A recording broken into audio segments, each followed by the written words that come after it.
They didn't even try to hide it this time. At my younger brother's engagement party, they sat us, me, my wife, and our son next to the wedding gift table, away from everyone, as if we were part of the catering team. Hi, my name's Carter Lane. I'm 35, a tech founder and CEO of Atlas Circuit, a logistics optimization firm that went public last year. I live in Cambridge with my wife Lana and our 6-year-old son Theo. To anyone on the outside, I probably look like someone who made it. Good house, great kid, loyal wife, business success. But all of that means nothing when your own family sees you as an embarrassment. That day at my brother's engagement party, that was the final nail. The moment I finally accepted that I didn't belong in the family I was born into. But to really understand what happened, I need to take you back to the moment it all started about a month before the party. It was a regular Sunday night. Patriots game on, Lana curled up beside me with her medical journal and Theo doing laps around the living room with a toy drone he'd hacked to make faster. My phone buzzed. Mason Lane, the caller ID said. My younger brother. I stared at the screen. We hadn't spoken in a while, not for any dramatic reason, just years of passive distance. When I finally picked up, his voice came through, excited and upbeat. Carter, big news. I'm getting engaged next month. Wanted to invite you and the fam personally. I didn't know what to say. For a second, I actually thought he called the wrong sibling. After a pause, I asked when and where. March 18th, Harbor Watch Estate. I'll send you the details. I mumbled something like, sounds good, and hung up. Lana raised an eyebrow. That Mason? I nodded. Yeah, he's throwing an engagement party. Wants us there. She didn't react right away. Just reached over and handed me my wine. I think she could already see the hesitation in my eyes. You going? She asked softly. I don't know. It's always weird with them. Maybe that's why you should go, she said. You've built a whole life, Carter. Maybe it's time they saw that. I looked at her, this woman who's held me through every breakdown, every disappointment, every family cut, and I knew she was right. The day of the engagement party came fast. I wore my best navy suit. Lana looked stunning in a soft emerald dress. Theo had insisted on picking his own outfit, a tiny black blazer over a shirt with little robot icons. He was so proud of it. Before we left the house, I crouched beside him. We're going to see Grandpa, Grandma, and Uncle Mason today, okay? Theo blinked. Are those the people who never show up to my birthday? My chest tightened. I forced a smile. Yeah, those ones. The drive to Harbor Watch Estate was beautiful, but I felt that familiar anxiety brewing in my chest, the kind that only family can trigger. We arrived late enough that most guests were already mingling. The estate was massive manicured lawns, a string quartet in the courtyard servers with trays of champagne. As soon as we walked in, I felt the shift. Heads turned, whispers started. There's Carter Lane. Isn't he the one who moved away? I heard he hasn't talked to his parents in years. Theo clutched my hand tighter. I leaned down.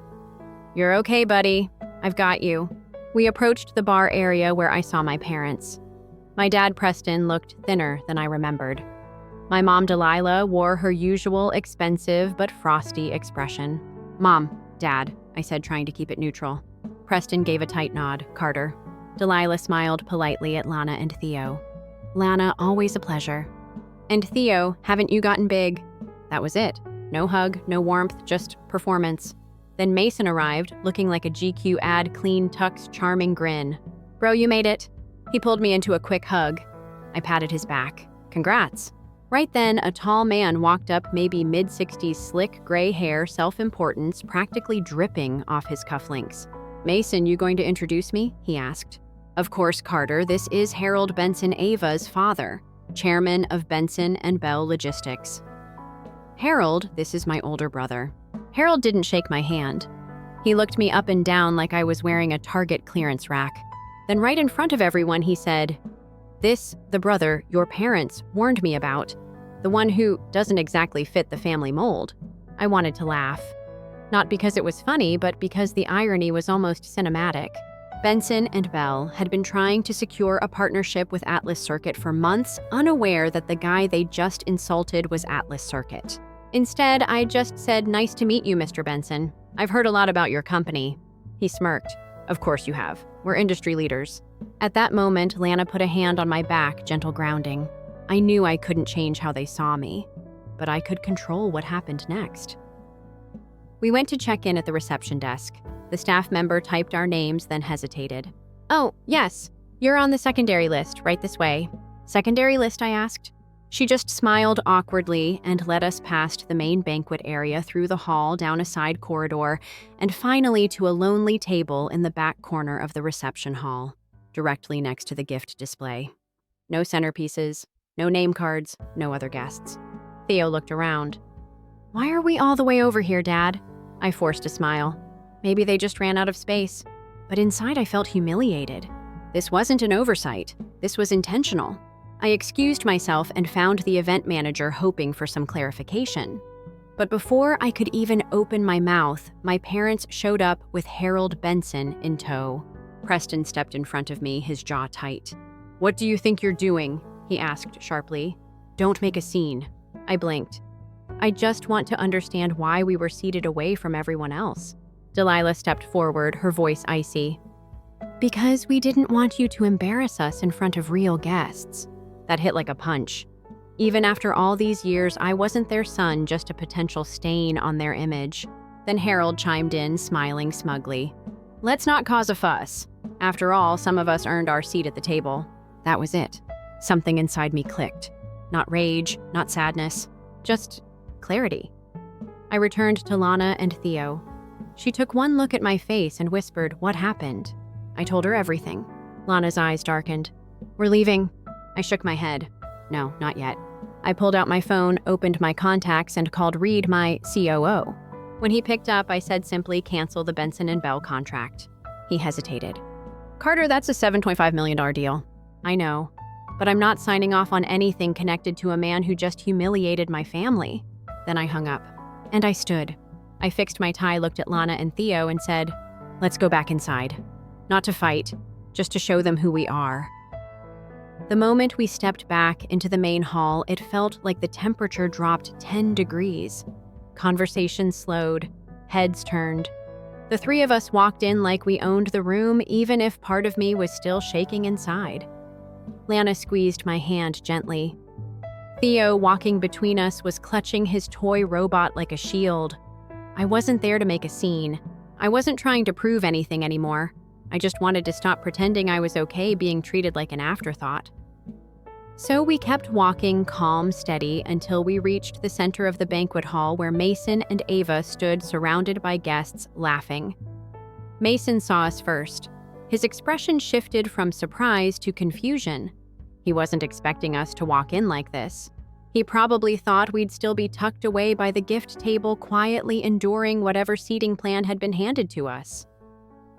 As we got closer, Ava turned to see what was going on. Then Harold spotted us. His whole demeanor changed. The casual smugness vanished. His face tightened. His shoulders squared. He moved fast, stepping directly into our path like a gatekeeper trying to block a fire from spreading. "You're not supposed to be here," he said, voice low and angry. "You had your place."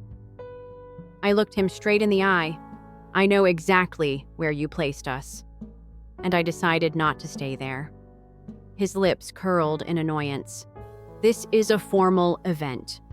You walking through here like you own the place, it's inappropriate." I didn't raise my voice, didn't flinch. "I'm the groom's brother. If there's anyone who has a right to be here, it's me." He scoffed, then leaned in closer and muttered, "Don't push this, Carter. You might think your little company means something, but in this room it doesn't." That's when Mason finally stepped forward. Hey, what's going on here?" I turned to him. "Did you know they sat us by the wedding gifts?" Mason's face froze. Ava looked at him, then at me. "Wait, what?" I kept my eyes on Mason. "Did you know?" He hesitated, then looked away. I thought it'd be better if you had space. Quiet corner, with Theo?" I almost laughed. "So you knew?" He didn't answer, but his silence was enough. Ava looked shocked. "I didn't ask for that," she said, clearly shaken. "That wasn't my decision." She turned to one of the event coordinators and asked who arranged our seating. The woman hesitated. Mr. Lane, Mrs. Lane, and Mr. Benson. They said it would be more appropriate. Ava's eyes widened. Excuse me, she turned to Harold. You told me you weren't getting involved in the seating. I was protecting our image, he said flatly. This isn't about feelings, it's business. And Carter? He turned to me, should have known that. That was it. No apologies, no explanations. Just the same arrogant assumption that their version of the world was the only one that mattered. I felt Lana's hand on my back. She didn't have to say anything. I knew she was with me. I turned to Mason one last time. You let them decide where I belong. Again, I didn't mean he started, but you didn't stop it, I cut in. That's the part I can't ignore. Around us, guests were pretending not to watch, but I knew they were listening. You could feel the air thicken, that uncomfortable stillness before something either explodes or ends in silence. I wasn't going to explode. I was done trying to make them understand. I just needed them to hear the truth once clearly. Your future father-in-law, I said, looking at Mason, just lost a $7.5 million deal with Atlas Circuit. I called my COO 10 minutes ago and canceled the contract. Silence. A thick, stunned silence that filled the entire hall. Ava gasped. What deal? Harold's face went pale. What are you talking about? You didn't know? I asked, eyebrows raised. Atlas Circuit was finalizing a logistics integration with Benson and Bell. Your name wasn't on the paperwork because you don't handle actual operations, but your COO, Olivia Marquez, does. She's been working with us for months. Today I ended it. Harold looked like someone had punched him in the stomach. You're the CEO, founder, and CEO, I said with just enough calm to make it sting. Congratulations. You just insulted the very partner your company needed to modernize your archaic system. He opened his mouth to respond, but nothing came out. Mason looked between us, stunned. Wait, Carter, you canceled it because of this. I turned to him slowly. No, I canceled it because it confirmed something I've tried to deny for years. You all don't see me as family. You see me as baggage, as risk, as someone to tuck away. Mason looked devastated. That's not true. It is, I said quietly. And you know it. You've known it since we were kids. You just never had the guts to say it out loud. Ava stepped closer. I had no idea. I would never have let that happen if I knew.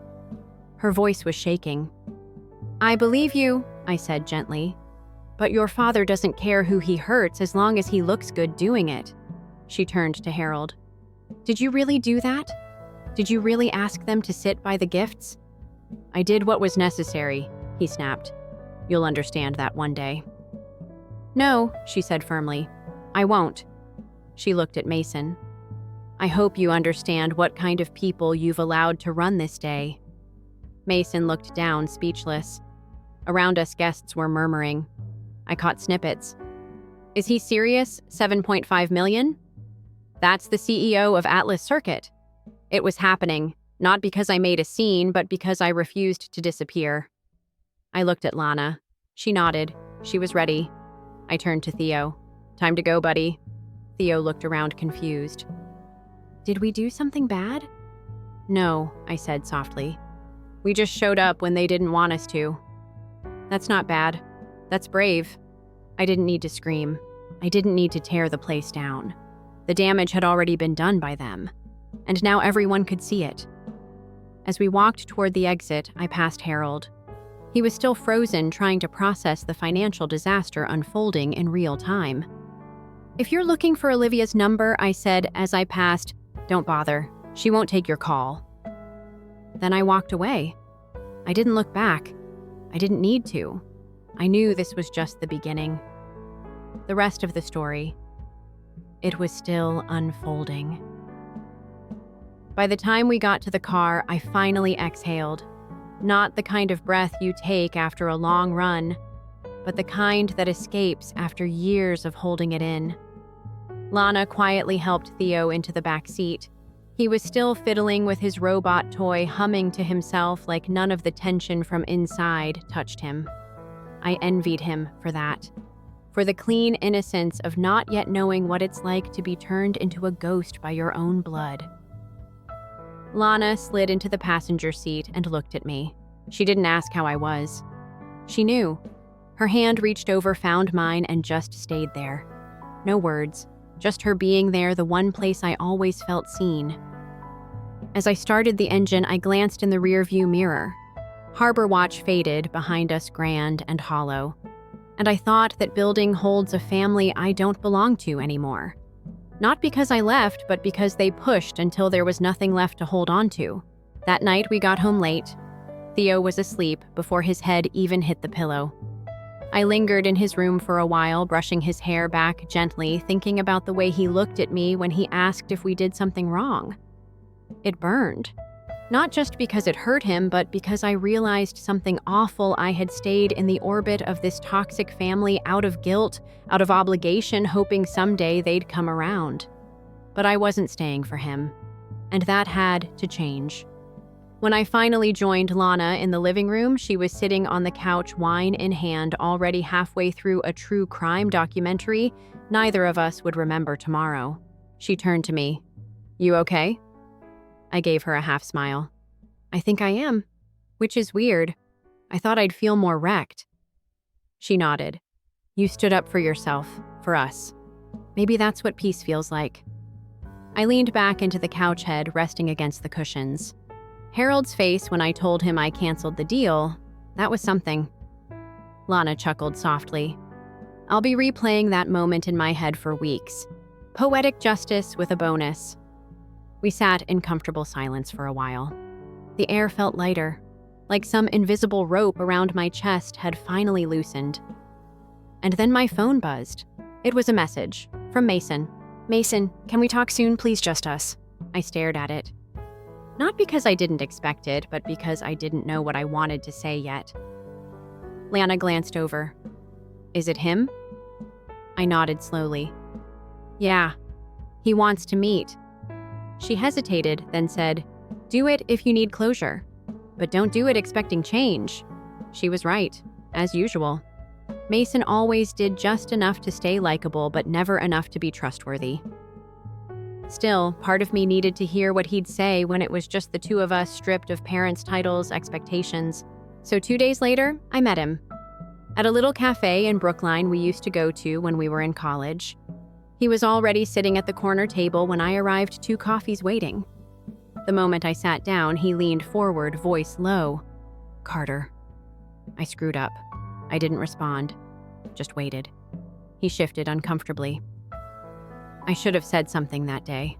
I should have stopped Dad and Harold, but I didn't. And I watched it happen. I stared at him. "You didn't just watch, you let it happen. And then you pretended it wasn't your decision." He flinched. "I know." I froze. I thought if I just kept quiet, it would blow over. But it didn't. It exploded. "You froze because you didn't want to risk your spot," I said calmly. "And I get it. You've always been their golden child. You were raised to protect the image, not the people behind it." Mason looked down at his cup, his thumb tracing the rim. "After you left, Ava tore into Harold. She said if he ever tried to control her again, she'd call the wedding off. Then she told him she was cutting ties with his company. He lost his mind." I raised an eyebrow. She pulled out. He nodded. "Yeah, turns out she has shares in one of the subsidiary firms." She froze her vote. "And Olivia, their COO, called me personally to say the entire deal's collapsed. Their stock took a hit this morning." I took a slow sip of my coffee. "Actions have consequences." Mason exhaled sharply. I need to ask you something. How did you learn to stop caring what they think?" "Because I'm stuck.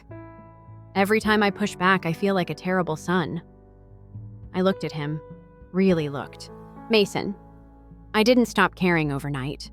I just hit a point where pretending to earn their approval cost more than it was worth. They didn't see me. Not when I started my company. Not when Theo was born. Not when we needed help. They only saw what I didn't become their version of successful. He was quiet. So I continued. You've been playing their game so long, you don't know where they end and you begin.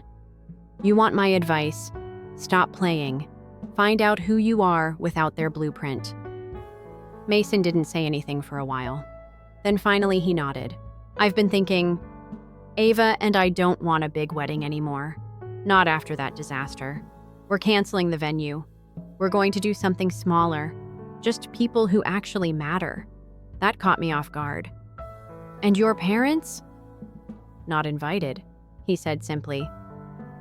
Neither is Harold. Ava's completely done with him. She says we should start our life with people who build us up, not tear us down. I blinked. For a second, I wasn't sure I heard him right. Wait, you're cutting them out. Mason gave a sad smile. It's not revenge, it's self-preservation. Ava's been pushing me to wake up. And after that night, I finally did. He reached into his coat pocket and handed me a new invitation. Simple, elegant. Just my name and Lana's with a note in his handwriting. I want my brother there. I stared at it.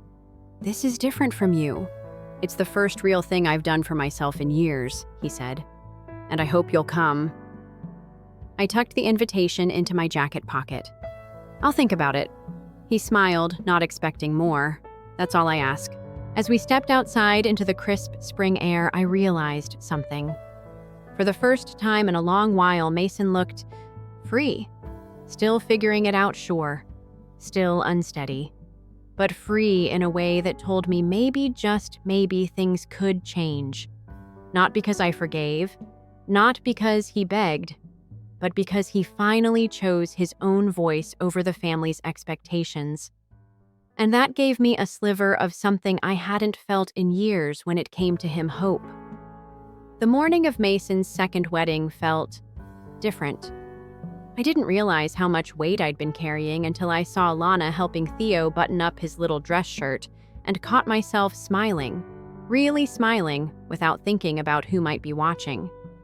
This time there was no massive venue, no extravagant gift tables or politicians in tailored suits. No tension pulling at the back of my neck like a shadow waiting to remind me I wasn't enough. Just a small ceremony at a renovated barn outside Concord. Sunlight pouring through wooden beams, strings of soft lights, the scent of wildflowers and fresh earth. It wasn't trying to impress anyone, and maybe that's why it felt real. Mason met us at the entrance looking nothing like the version of himself I'd seen a few weeks ago. Gone was the stiff tuxedo and corporate grin. He wore a simple navy suit, no tie, sleeves rolled, shoulders relaxed. He hugged me before I could even say a word, held on a little longer than expected, and said quietly, "Thanks for coming." I nodded. Thanks for inviting us like family this time. That moment, small as it was, felt like a crack in an old wall finally letting in some light. Inside, everything was simple.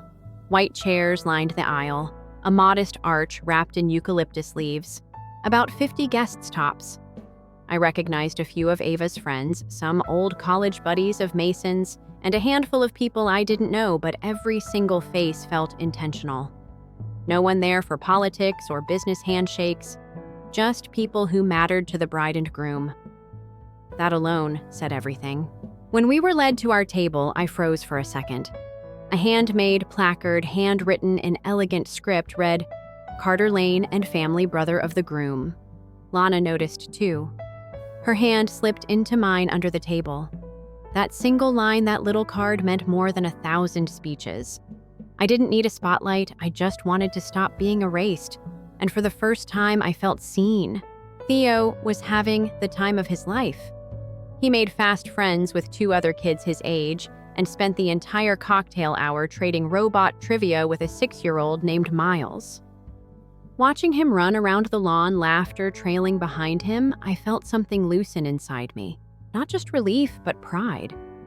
I had brought my son into a space that respected him, where he didn't have to shrink to fit someone else's comfort. The ceremony was short, heartfelt. Ava walked down the aisle to an acoustic version of a Fleetwood Mac song, eyes fixed on Mason.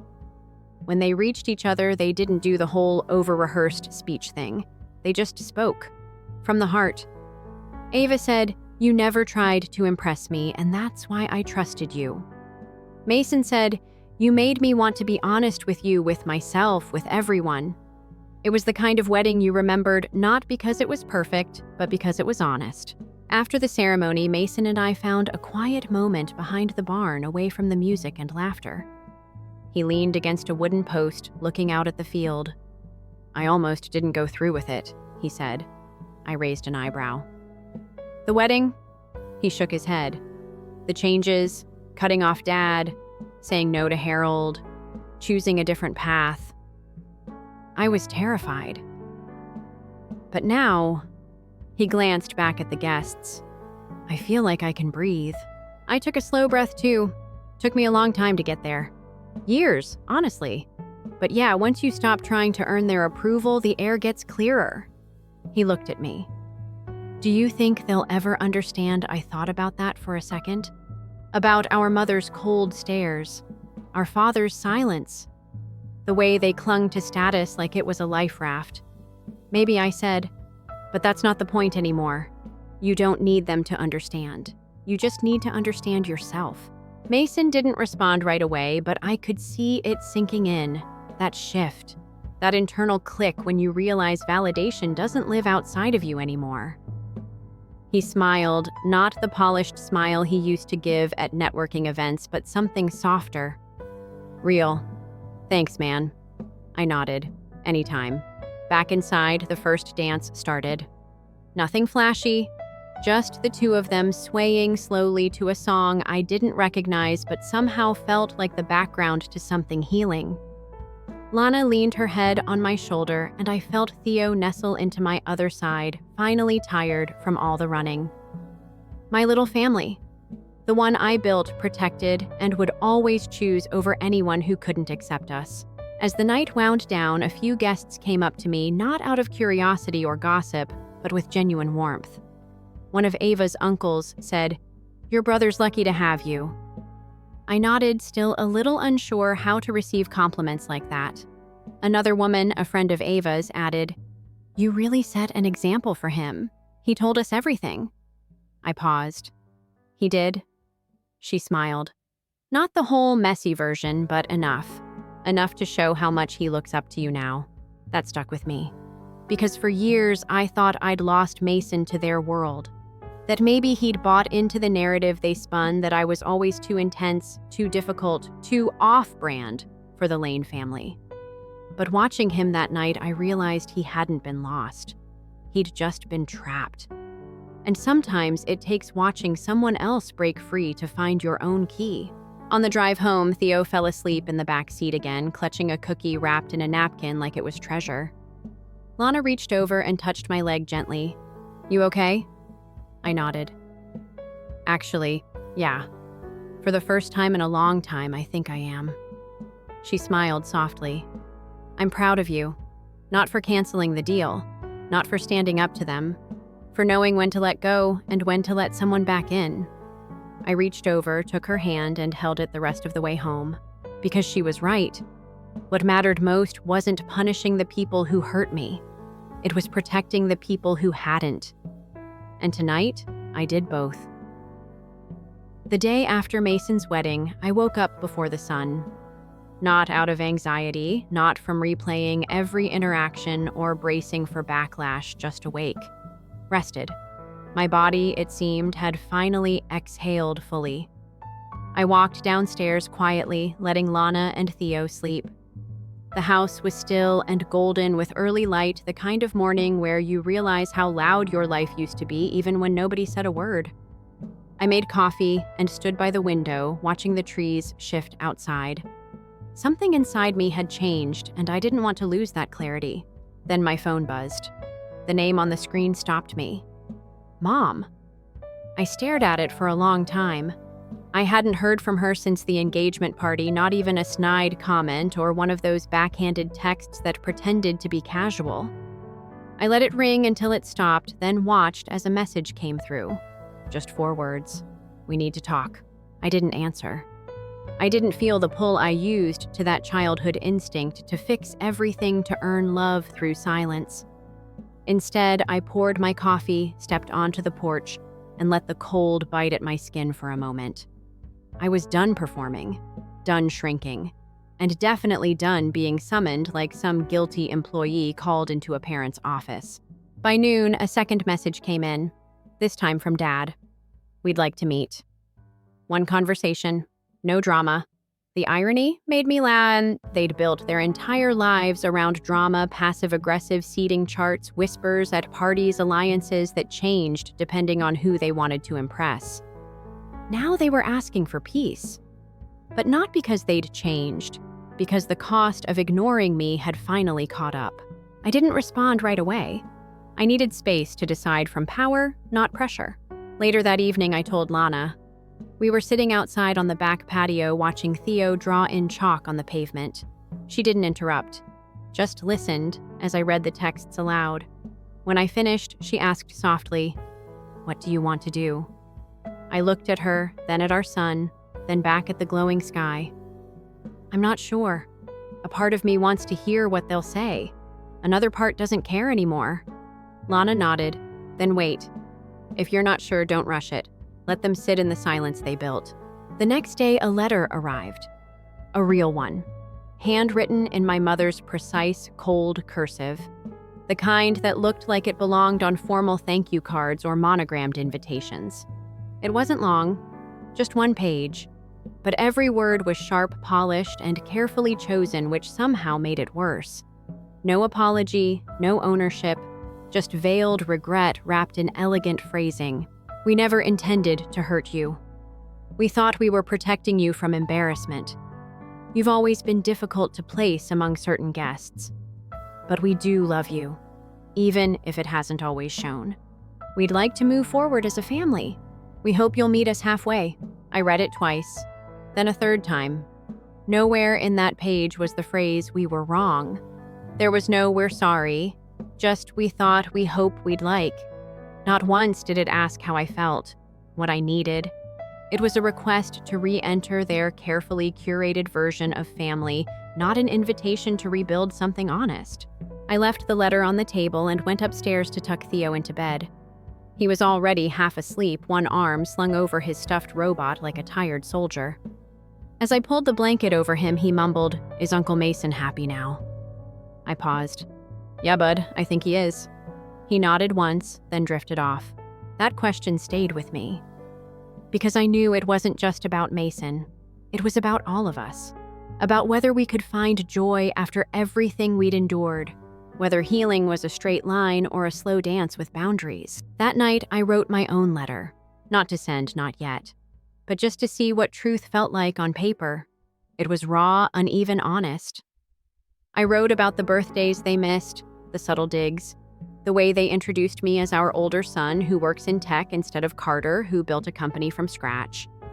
I wrote about the night Theo asked why his grandparents never called. And I wrote about how I didn't want to pass that kind of silence on to him. Not because I hated them, but because I'd finally chosen to love myself more. The next morning, I sent a message. 1 line, "I'll meet. But on my terms. Neutral place, no scripts." Their reply came quickly. "Understood." We met at a quiet park halfway between our homes. Neutral ground. No suits, no formalities, just benches and breeze and a handful of joggers passing by. They arrived together looking older than I remembered. My father's posture was stiffer. My mother wore sunglasses, even in the shade, a small sign she was hiding something. We didn't shake hands, just nodded and sat. For a moment, nobody spoke. Then my father cleared his throat. "Carter, we want to fix this. We know things went too far." I looked at him. "Define too far." He hesitated. My mother answered instead. "We shouldn't have seated you there. That was wrong. I waited." But nothing followed. No explanation, no deeper truth. Just that one acknowledgement hanging in the air like a leaf refusing to fall. I leaned forward. It wasn't just the seating. It was years of dismissing my life, my family, my choices. You saw me as a liability, A blemish. Not your son. My mother's lips tightened. You were always different, harder to understand. I shrugged. Different isn't broken. You just didn't want to learn the language I was speaking. My father sighed. We're trying now. Are you? I asked. Or are you just afraid of being left out of your second son's life, too? That landed hard. I saw it in their faces. In the way my mother looked down at her hands, the way my father's mouth opened and then shut again. They were used to control, not consequence. And now the consequences had names: Mason, Ava, Theo, me. We do want to change, my mother said finally. We just don't know how. That was the closest thing to honesty I'd ever heard from her. And for the first time, I believed it. Not because it was perfect, but because it sounded like something cracked open. Even if just a little. I stood up. This isn't forgiveness. Not yet. But it's a start. If you want to be in our lives, you need to show up. No more pretending. No more veiled comments or performative apologies. My father nodded. We understand. We'll try, my mother added. I looked at them both. Then we'll see. We parted without hugs. Just a quiet understanding that something had changed, not fixed, but acknowledged. Sometimes that's all you can ask for. When I got home, Lana was in the kitchen chopping herbs for dinner. She looked up. Well, I kissed her gently on the temple. It wasn't a miracle, but it was honest, and that's more than I expected. Theo ran in from the living room. Dad. I made something. He held up a drawing, a stick figure version of our family hand in hand. Even Mason was there. And next to him, 2 shorter stick figures I didn't recognize. Who are they? I asked. He grinned. Grandma and Grandpa. I made them smaller because they're still learning. I laughed. So did Lana, because somehow that felt exactly right. 6 months passed like the slow unfolding of a new season, not with grand gestures or sweeping changes, but with steady, quiet shifts that told me we were heading somewhere new. The kind of change that doesn't come with announcements or applause, the kind that happens in small moments like the first time you laugh at an old memory and realize it no longer hurts, or when you hear their name and your chest doesn't tighten. It doesn't erase the past. It just stops owning you. I didn't talk to my parents much after that meeting in the park. A few texts here and there, occasional photos of Theo that Lana and I agreed were safe to share. No sudden closeness, no illusion of a reunion, just a slow, cautious exchange of presence. They didn't demand more, and I didn't offer more than I could give. It was the first time in my life that the silence between us didn't feel like punishment. It felt like a boundary finally being respected. Mason, though, that was different. He started showing up more. Not just physically, but fully. He'd drop by with pastries on Saturday mornings, not because there was a reason, but because he wanted to sit on the porch and talk. He and Theo built a cardboard spaceship one afternoon and named it the Freebird. Mason laughed harder than I'd seen in years when Theo insisted it had an anti-nagging laser that kept annoying adults away. There was one afternoon, early autumn leaves turning crisp, when Mason and I sat watching Theo collect acorns in the yard. Mason sipped his coffee, then said out of nowhere, "Do you remember that summer Dad made us dig holes to build character?" I burst out laughing. How could I forget? I thought we were being punished for something we didn't even do. He grinned. We were, existing outside his mold. For a while, we shared old stories. Some funny, some bitter, some just strange. And somewhere in that tangle of memory, it hit me we weren't just brothers by birth anymore. We'd become allies, survivors of the same unspoken war, finally choosing to stop passing the damage forward. Around mid-November, my mother asked if she could see Theo. It wasn't a demand, just a question sent quietly through a message that ended with "only if you're comfortable." I sat with it for a day, then another. Lana and I talked about it not just as parents, but as people still protecting a wound. Finally, we agreed. A short visit, neutral space, our presence required, just enough to see if the effort was real. We met at a quiet art museum. Theo was more interested in the dinosaur sculpture outside than any of the exhibits inside, but that didn't matter. My mother, to her credit, didn't try to force anything. She watched him quietly smiled when he pointed out a painting that looked like robot spaghetti and offered him a tiny notebook for sketching. My father said very little, but he bent down to tie Theo's shoe when it came undone. No cameras, no announcements, just people trying.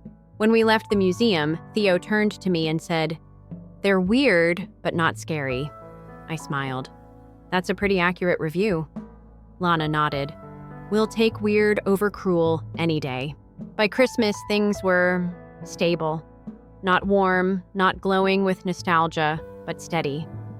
We spent the holidays with friends that felt like family people who had been there when things cracked. Mason and Ava stopped by in the evening arms full of board games and dessert. Theo made Mason wear a Santa hat, and we played Monopoly until Lana fake-flipped the board to stop the chaos. It wasn't perfect, but it was ours, and that made it enough. One afternoon in January, I received an email from Eleanor Wright. Short and professional. She thanked me for the previous collaboration, then mentioned that Whitmore Group had completed their internal restructuring. Thomas Whitmore had stepped down as chairman. Voluntarily, the message said, though I suspected it wasn't by choice. She also mentioned something else, a startup we're now consulting with cited Vector Forge as their model for ethical leadership in tech.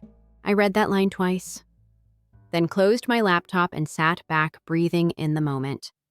Not because of the praise, but because of what it meant.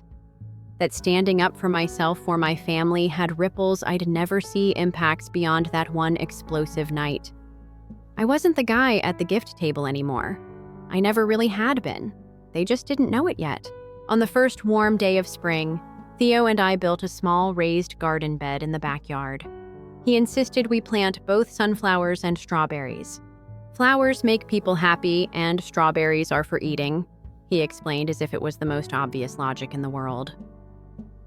As we dug through the soil, my hands dirty, my son's laughter in the air, I realized something important. Peace isn't loud. It doesn't arrive with fanfare or certainty. It grows slowly like sunlight moving across a room, like a seed you forgot you planted pushing through. Later that evening, as the sky turned pink and gold, Lana sat beside me on the porch steps. "You've changed," she said. I looked at her. "How you're not waiting for something to break anymore. You're just living." I thought about that. About all the years I'd been bracing for the next wound, the next rejection, the next reminder that I didn't belong. And she was right. I wasn't anymore. I had stopped waiting for a version of my family that would never exist and started building a version of life that did.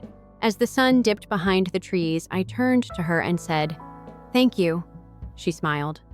"For what? For holding the line when I couldn't. For reminding me who I was when they tried to rewrite the story." She squeezed my hand. "We don't rewrite your story. We just make new chapters." And so we did. I want to leave you with this, whoever you are reading or listening sometimes. The people who hurt you the most never change. Sometimes they do, but far too late. And sometimes, like Mason, they surprise you in the best way.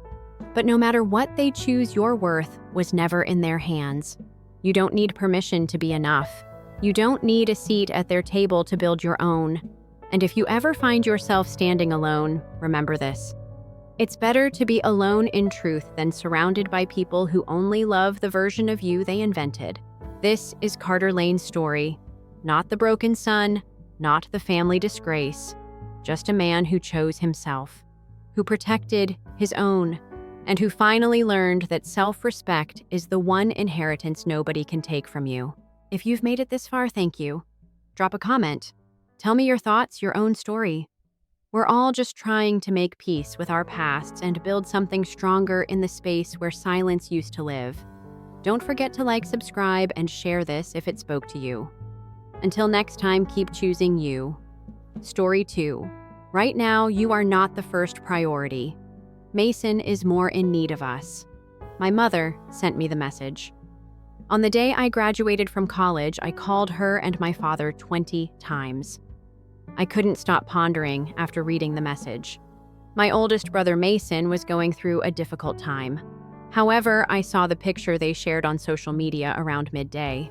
3 persons were shown in the picture raising their glasses: Mason, my mom, and my dad. I realized then that Mason was more important to them than I was. I made the decision to break things up with them that evening. However, they abruptly appeared and meddled in my affairs after 7 years. I went to court with them to defend myself. See why I sued them by reading the article, and then tell me if I was wrong to sue my biological parents. Hi there, everyone. Eli Rowan is my name. I'm 30 years old. At the moment, I am the founder and CEO of the San Francisco-based finance business Nova Ledger. After working for 2 years after graduating from college, I used the money I had saved to start Nova Ledger 6 years ago. Without seeking assistance, I constructed it with 2 hands, not my family in particular. If I hadn't consented to participate in a startup spotlight program run by Tech Future a year ago, my life would have remained tranquil. My visage began to show up in news stories after that interview. My relatives started searching for me after that and making irrational requests. After complete quiet for 7 years, a week after the interview, I can still clearly recall that day. The department leaders and I had just concluded a meeting. The company's receptionist, Rachel, reported, "Mr. Eli, there are some special guests waiting in the lobby," as the intercom on my desk sounded in a little apprehensive tone. "They claim to be your mom, dad, and elder brother." An unseen hand tightened on my throat as I heard those words. I instantly accessed the lobby's security camera footage. My heart seemed to stop when I saw them on the TV. After 7 years of complete stillness, my parents, Richard and Carol Bennett, as well as my elder brother Mason, were there in the foyer. Right here, where I had established my new life, they had appeared. I answered over the intercom after a lengthy silence. "Bring them to my office, Rachel, and make a security call. Inform them to be prepared if necessary." Rachel answered right away. "Indeed, Eli. As I wait in my office, I'll bring them up immediately." My entire body became rigid. I got to my feet, went to the window, and gazed down at the city. I pondered myself then if I was really prepared to confront the ones who had once hurt me the most. 5 minutes or so later, someone knocked on the door. The individuals I had been trying to forget for the last 7 years were there when I opened it. Then, with a phony air of assurance, Richard Bennett entered the room. He said, "This office looks out onto something," while casting a critical glance around the space and speaking in a phony, friendly tone. "Nice vista." I paused for a moment before answering that praise. Then my former mother, Carol, approached with a little gift bag in her hand. With a twisted grin and eyes full of complex emotions, she whispered gently, "I always thought you would be successful. Take a look at your actions." As soon as I heard those words, I began to slowly become angry. Because there hadn't been a single call in 7 years. Not a single message. They were now praising them in a hollow way. After a minute or so, my older brother Mason, who was once the family's pride, approached with a rare expression of awkwardness. He said in a tone that attempted to sound intimate and gave me a clumsy pat on the shoulder. "You did good, Eli. Who would have imagined my younger brother's career would be so prosperous?" Mason said that, and I took a step back, separating us with a chilly gaze directed at each of them. I spoke in a level, emotionless voice. "Simply say what you didn't say anything for 7 years." Then unexpectedly appearing after I received recognition on Tech Future. "Don't waste my time by doing this awkward thing." The 3 of them lost their smiles at that very moment. Richard cleared his throat. Mason turned away as Carol gripped the gift bag. I realized then that they had arrived for a specific reason. The tension in the room thickened after my blunt statement. Richard sat down in the chair across from my desk without being invited. Carol followed behind him while Mason remained standing, looking uneasy. Richard slowly began to speak with a serious expression and tone as if he were reasoning with a child. "Eli, we're a family, no matter what happened in the past. Family is still the most important thing." After taking a deep breath, his tone shifted to something more practical.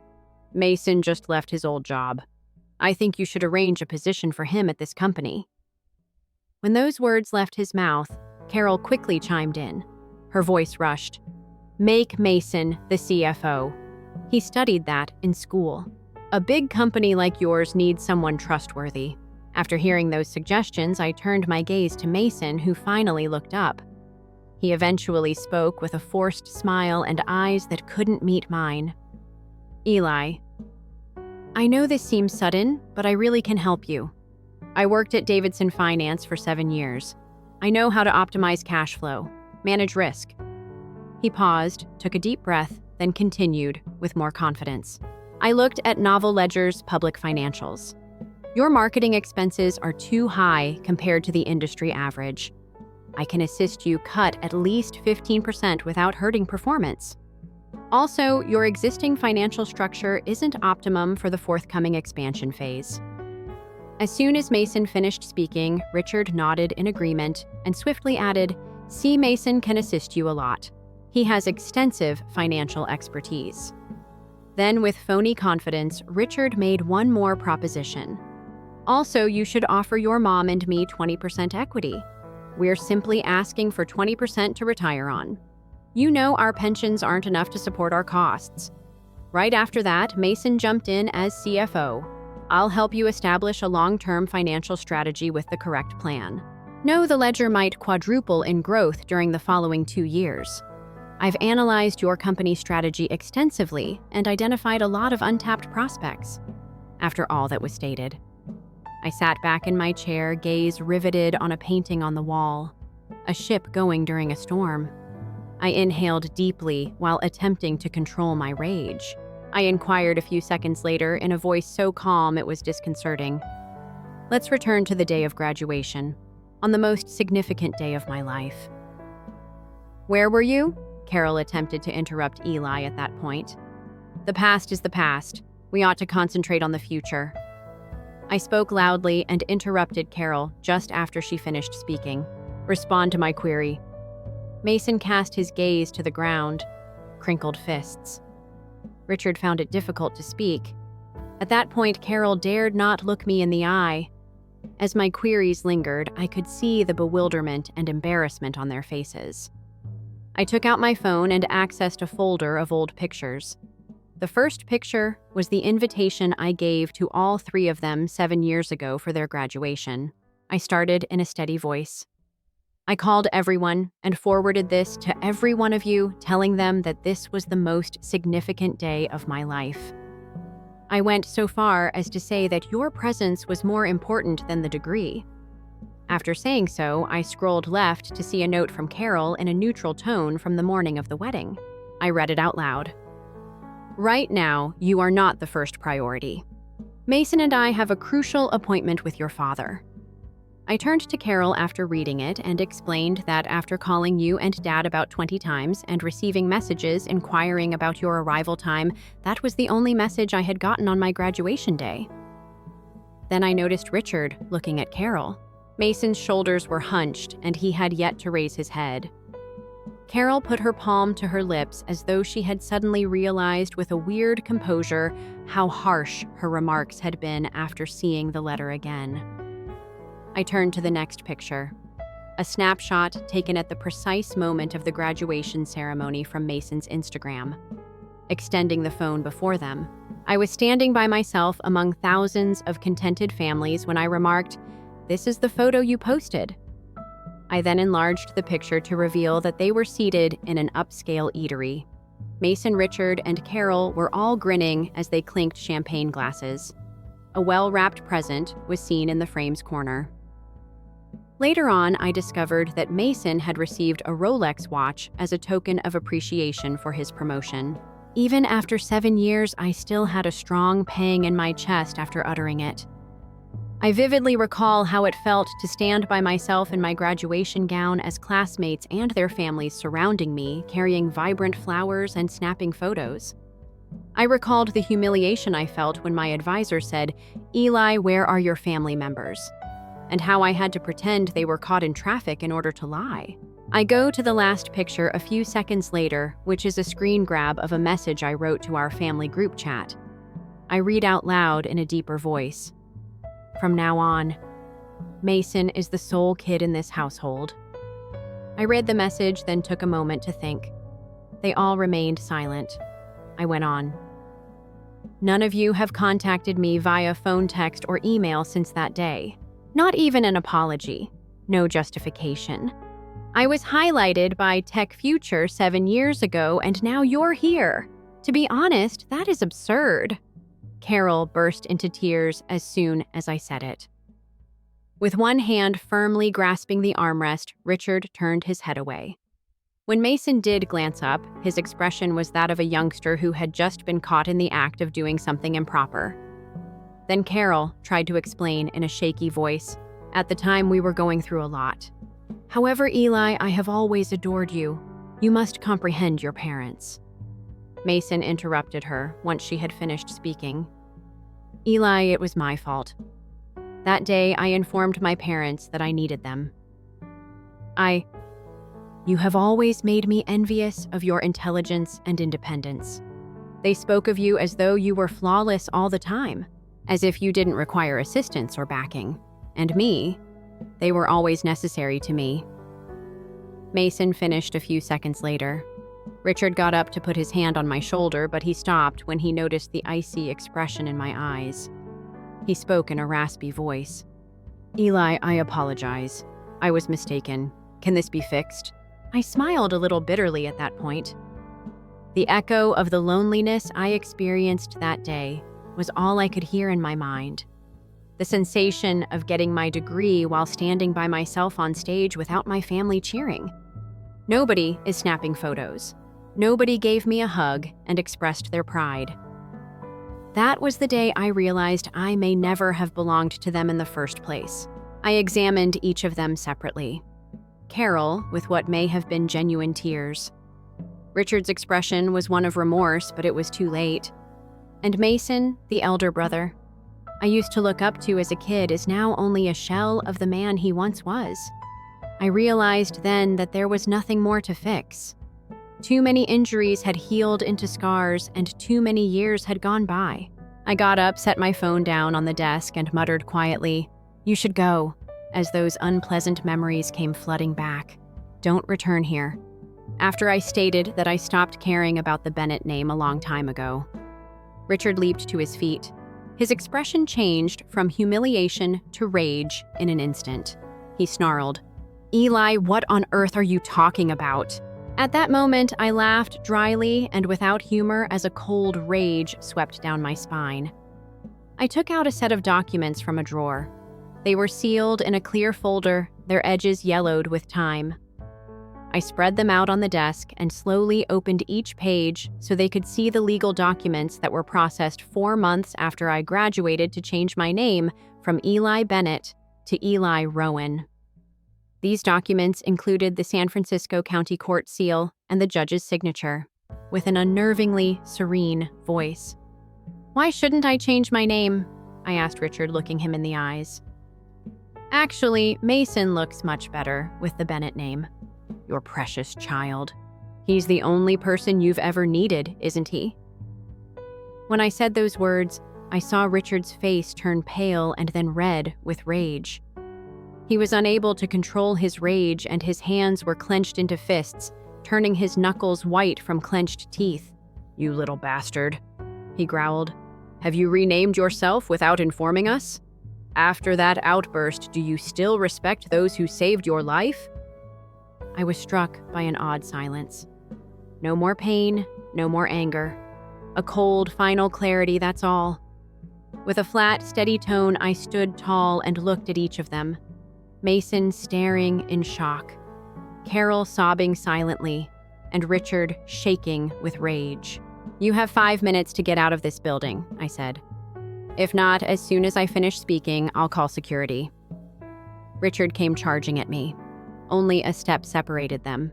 His voice thundered so loudly that the framed pictures on the wall shook and his eyes were wild. "Are you throwing us out? Are you evicting your parents from your workplace?" I didn't answer. With chilling composure, I simply pressed the intercom button on my desk. Immediately after the intercom beeped in confirmation, Rachel dispatched security to my office. Richard pointed a quivering finger at me as I watched his face shift from anger to incredulity and then to a sort of desperate rage. As he screamed, his saliva flew. "This is something you'll regret. The only family you had was Eli Bennett's. Without us, you wouldn't even be alive." Carol had stood up by then, trying to pull Richard back.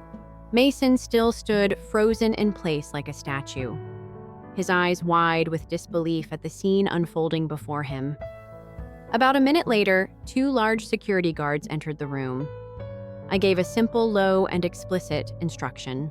"You're not my family. You're just people I used to know." And then, under their stunned gazes, the guards escorted them out the door, closed behind them. Richard's threats still echoed faintly. Carol's sobs lingered. Mason's heavy footsteps trailed off. It all faded slowly, growing quieter and quieter until nothing was left but silence. In that silence, I felt something invisible. Snap a final thread, cut the last tie connecting me to the past, to the Bennett name, to the naive hope that one day I'd be accepted and loved by my family. As the door closed behind them, I sat in my chair feeling like I had just run a marathon. I realized I was covered in cold sweat when I touched my forehead. In that moment of stillness, memories came crashing over me like waves.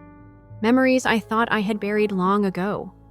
I remember being 10 years old, sitting at the dinner table and Richard shaking his head as he looked over my math test.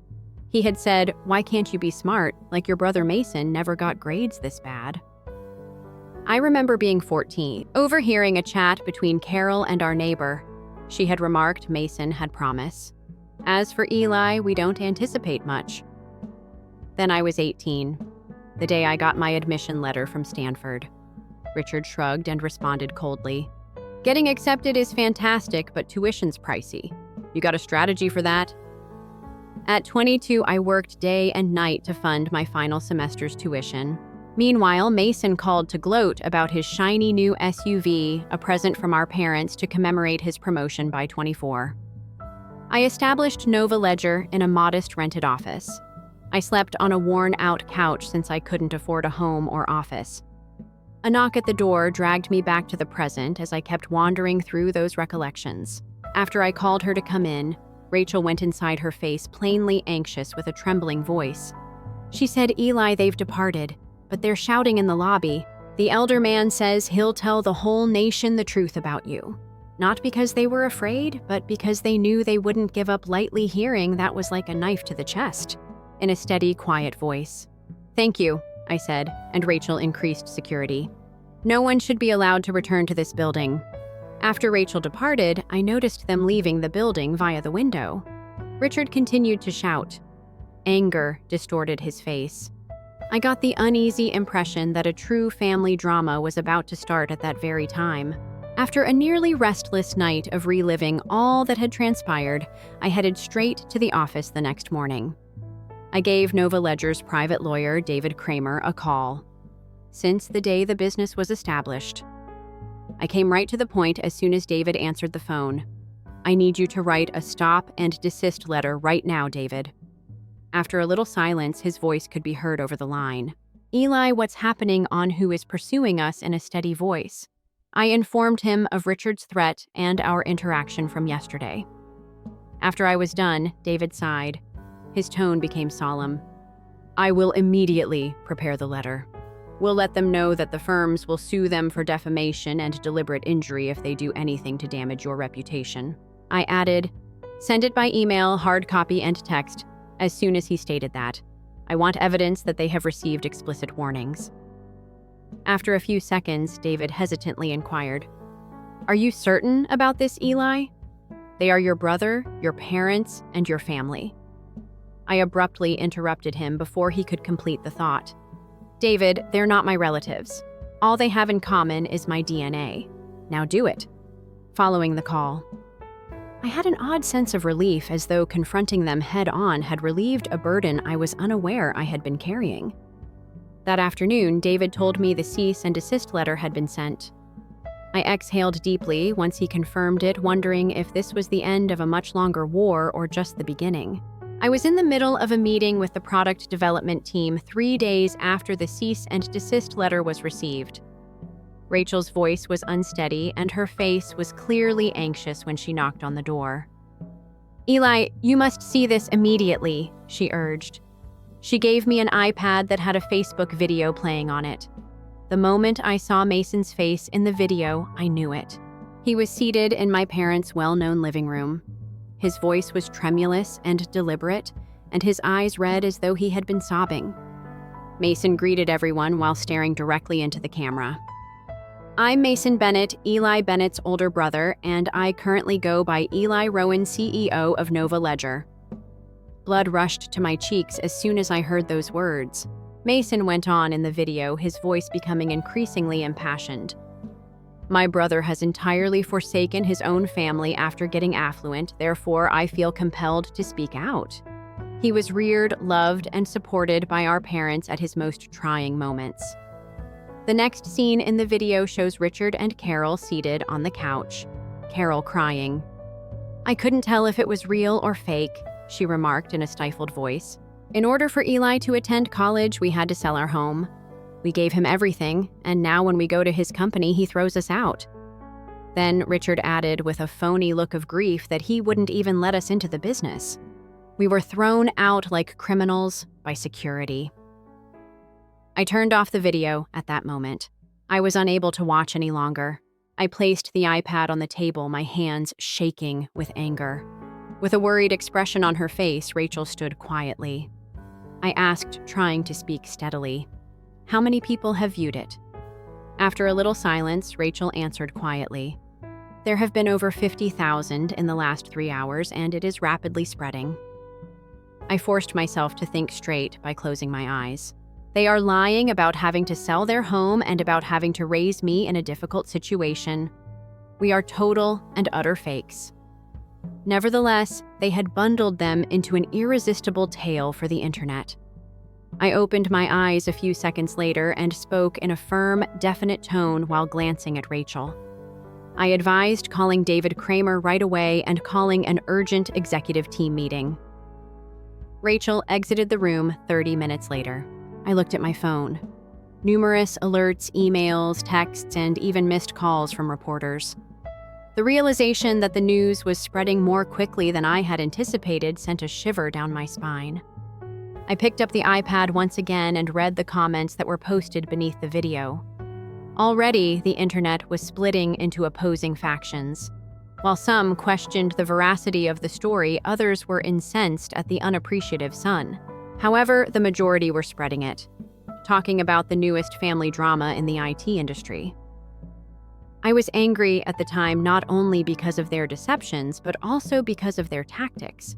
They were fully aware of their actions. They were aware that reputation is crucial in the startup industry. They were now attempting to ruin mine.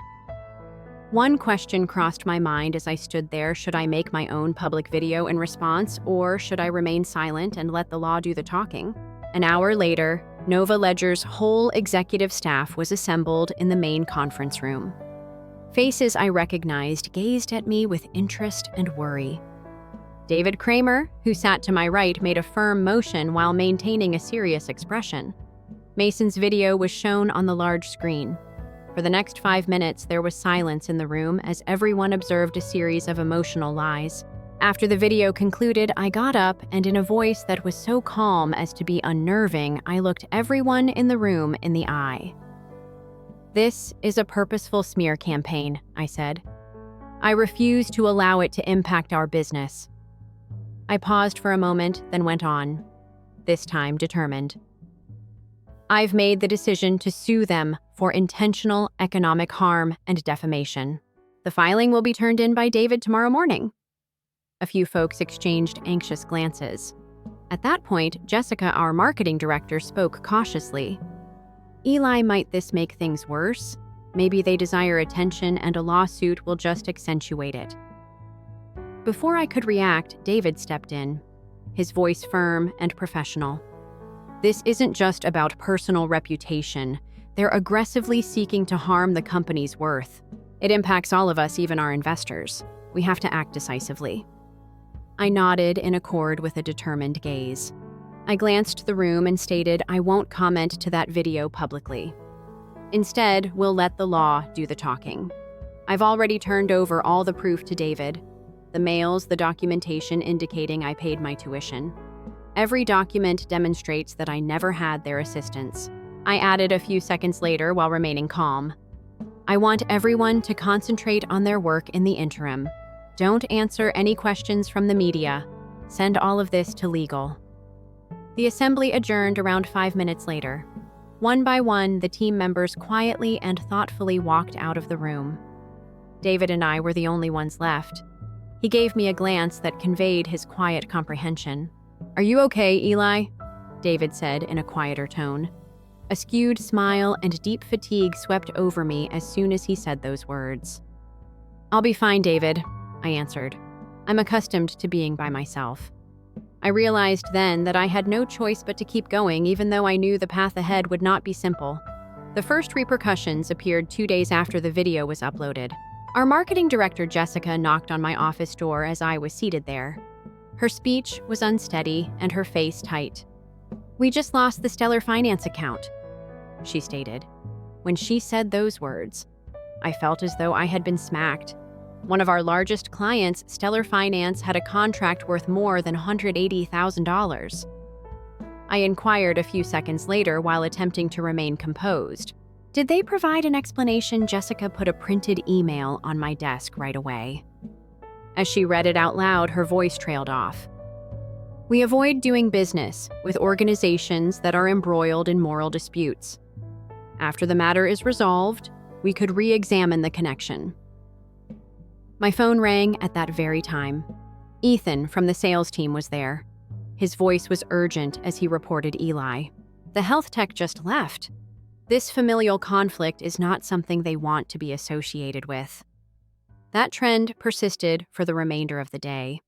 3 contracts totaling more than $400,000 were canceled in less than 48 hours after the changes were made one by one. The message was the same in every call and email. They didn't want to be linked to a business that was being accused of unethical behavior.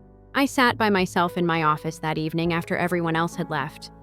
I had a surge of anger and powerlessness as the sun sank. Mason, Carol, and Richard had been successful in damaging the business. I had invested my youth in the structure, while I sat quietly, deep in contemplation.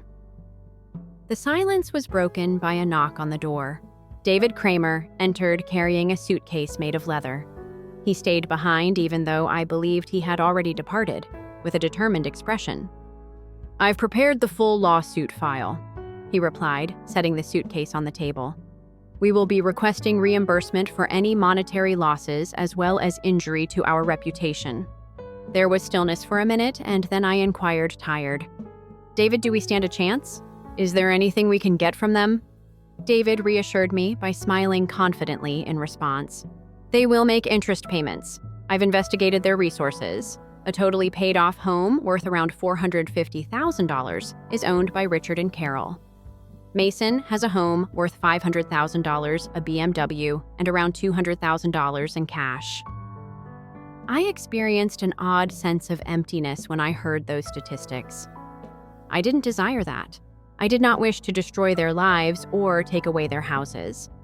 However, I was also aware that the business and my staff would suffer more if I did nothing.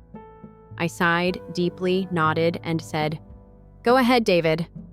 It's time for them to deal with the fallout from their actions." David nodded once, firmly.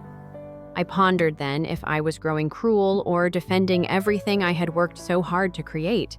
I was sitting in my office a week after the lawsuit was filed when Rachel phoned over the intercom. She spoke quickly and tensely. "There's Eli Mason Bennett in the foyer. He is unwilling to go kneeling at the door." I had to giggle when I heard that. Not with laughter, but with incredulity. He was too cowardly as an adult to accept the repercussions of his behavior. Now groveling on his knees, I ordered Tel Security to take him out in a chilly voice. Rachel called again a few minutes later. She sounded more nervous. "He refuses to abandon Eli. He claims that some individuals are filming recordings and that he won't go until he speaks with you." I knew precisely what this was as soon as I heard that. One more show. A scenario designed to depict Mason, the bereaved brother, bowing down to his vicious younger brother. With a heavy sigh, another ruse to discredit my name. I made the decision to approach him from below. Mason was kneeling on the floor, appearing exhausted and shattered as I entered the foyer. He added, "Eli, please, we need to talk," as he stared up at me with bulging red eyes, without displaying any feelings. I took a few paces back and gazed down at the guy who had been my brother, loud enough for the nearby observers to hear with a steady voice. "I have nothing to say to you," I said. "All correspondence must be sent through our lawyers right away." Mason answered, his voice cracking. "Their home is about to be taken away from them. I'm no longer employed. Eli, nobody wants to take our case. They are all aware that we will lose." Correct. While he was saying that, David sent me a message. Mason's side is unable to locate legal counsel. They are in a grave situation. That's when I noticed him. Mason. Once we were our parents' pride and the family's top athlete. Right now, tiny, shattered, and pathetic. I wanted to feel something part of me. Perhaps it was pity, but I knew better. This was just another cold-voiced act. "If you're still here in 3 minutes," I said, "we'll contact the cops' security." Mason gave me a startled look. "We're family, Eli," he said a few seconds later in a tremulous voice. "Your brother is me." "You can't be so callous." I didn't respond. As the elevator doors closed behind me, I turned around and left, waving to the security personnel. He was still yelling my name, and I could hear it. He spoke in a desperate tone. Back at my office, I stood at the window and saw Mason being led out of the building to the street below. I questioned if I had been too severe or if this was merely the cost of justice in that silent moment. 3 months later, I sat next to David in a silent courtroom with a court-appointed lawyer facing Richard, Carol, and Mason, because no firm consented to act as their representative. As Judge Harriet Powell, a perceptive woman in her 50s, got ready to render her decision, the court examined all the evidence over the course of 2 days, including the defamatory video, the emails from the contract termination, the bank records attesting to the fact that I paid my tuition, and old messages from Carol declining to attend my graduation. The courtroom air became thick. She read slowly and deliberately. The court concludes, after considering all of the evidence presented, that the defendants deliberately disseminated false material in order to financially and slander the plaintiff. Richard and Carol Bennett supported the behavior at those times, but Mason Bennett was the main initiator. I felt a surge of silent relief. The judge went on. The defendants are ordered by the court to pay $600,000 USD in damages, which includes $200,000 for mental anguish and legal expenses and $400,000 for lost commercial contracts.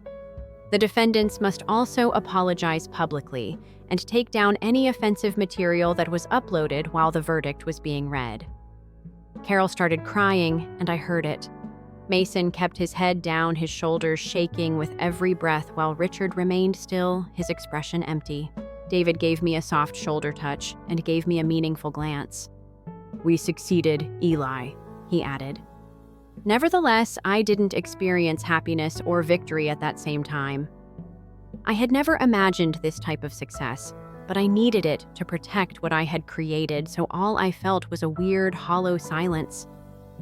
Carol came over to me as the courtroom started to fill up.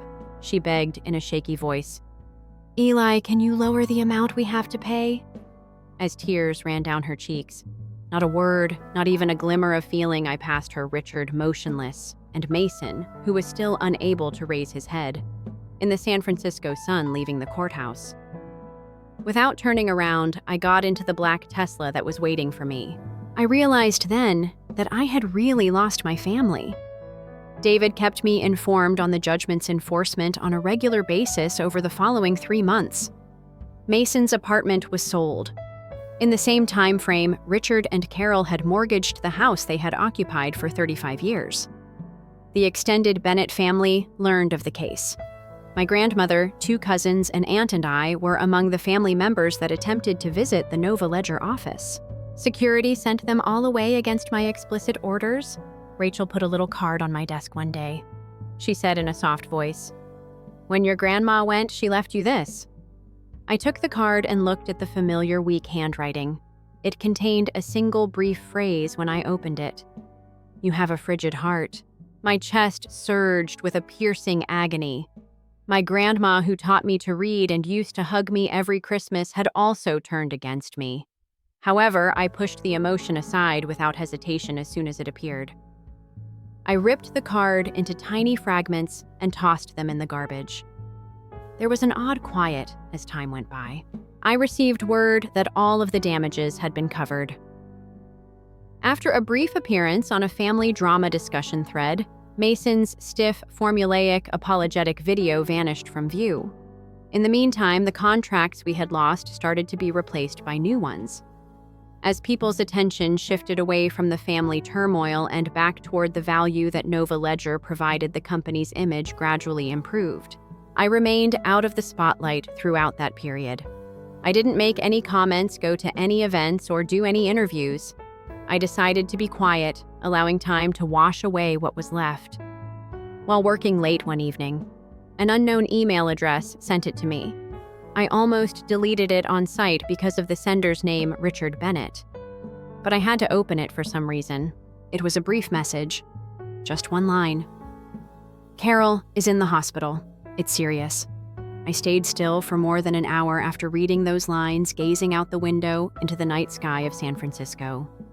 There were no sobs or tears, only a weird void, like though a piece of the past had vanished forever.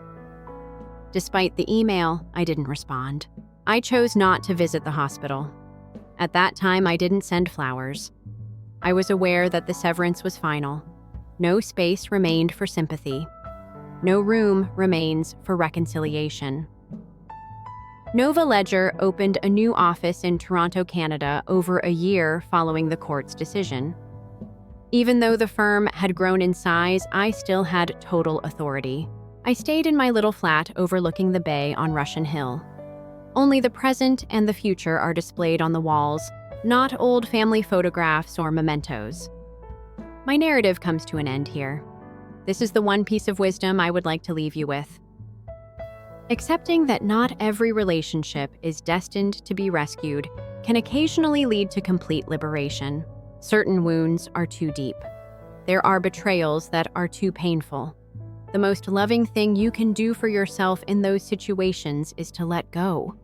Being welcomed by those who have abandoned you in the past is not a sign of true success.